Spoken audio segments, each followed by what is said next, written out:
Shock absorbers do more than just smooth your ride. They counteract the bounce when you hit a bump, holding your tires to the road. Without that traction, you could lose control.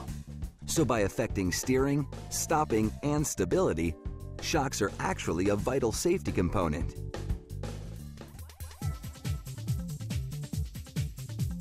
Wheel vibrations cause a piston inside the shock absorber to force oil through a valve. This absorbs energy, reducing the vehicle's bounce. All this happens within the shock's two tubes, the reserve tube, and inside it, the pressure tube housing the piston rod and compression valve.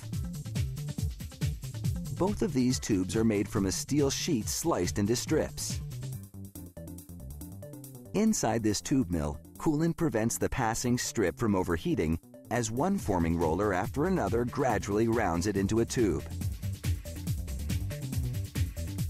Then, a copper welding wheel fuses the tube closed. As the 6-yard-long tube comes off the mill, a cutting tool chops it into shock absorber lengths. The tube-making process is the same for the reserve and pressure tubes, except that the reserve tubes undergo one extra step, compressing the ends. This enables the shock to house a larger reserve tube that can hold more oil. The reserve tube's final stop is a press. A die inside stamps the part number, the manufacturing date, and the brand name. Many components are made of powdered metal, mostly iron powder mixed with some graphite and copper.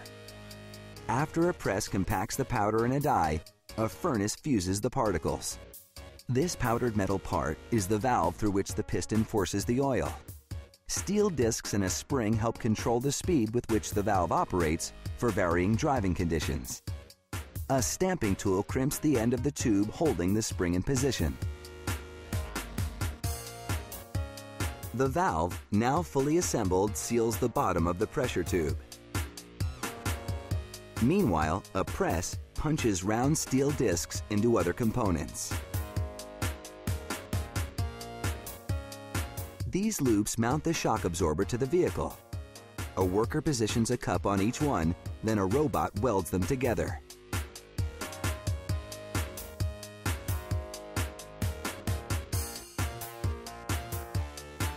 They insert a cup and mount unit on one end of the reserve tube, then weld it on.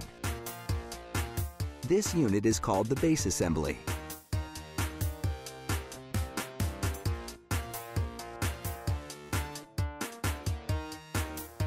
The base assemblies now go on a conveyor, open end up so that workers can drop a pressure tube inside each one. Automated injectors now fill the tubes with oil that's specially designed to maintain its consistency despite changes in temperature. Next comes the head assembly, which includes the steel piston rod and the mount on the other end of the shock absorber. Two copper welding wheels fuse the head assembly to the base assembly with a cap. This closes the unit, sealing the oil inside.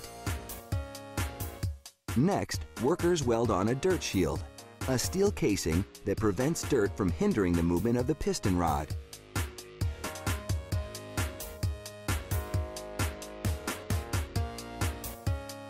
A piece called a bushing is pressed into each mount.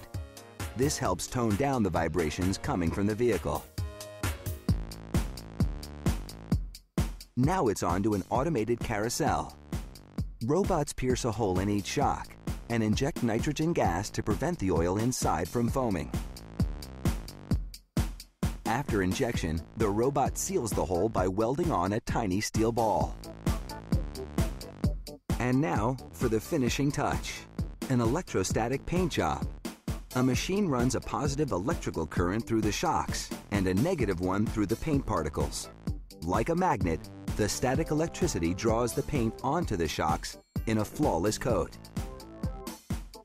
In the factory's quality control lab, technicians use sophisticated equipment to evaluate how well a shock dampens movement at different speeds.